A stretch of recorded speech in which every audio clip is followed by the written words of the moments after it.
MotorWeek is made possible by Lucas Oil and TireRack.com. Old Blue here is a 21-year-old van that has served well, but just like any older vehicle, and sometimes some newer ones as well, rust happens.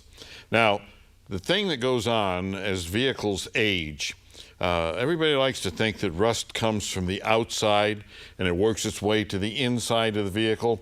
That's not the way it works. You see, rust forms when we get areas like what we see here.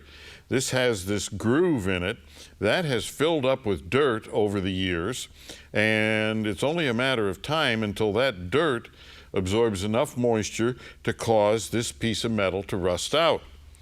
Now, here we have a collection that came from the rocker panels in this. You look at this little teeny hole on the outside and you start poking around, and all of a sudden you find that behind that you've got a ton of rust. So rust is inevitable given time. But what can you do to help prevent it? Well, you have to find the areas in your car where there are pieces of metal or channels where dirt can settle between the two pieces of metal or in that channel. And you have to try to keep that clean. If you look at the bottom of this door that we have cut apart here, you can see that there are areas in there where dirt can fit in there. It'll collect over the years and it will gradually eat away from the inside out.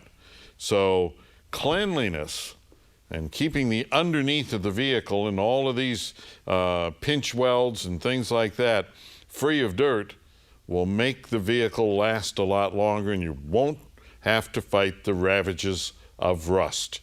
And if you have a question or comment, drop me a line right here at MotorWeek.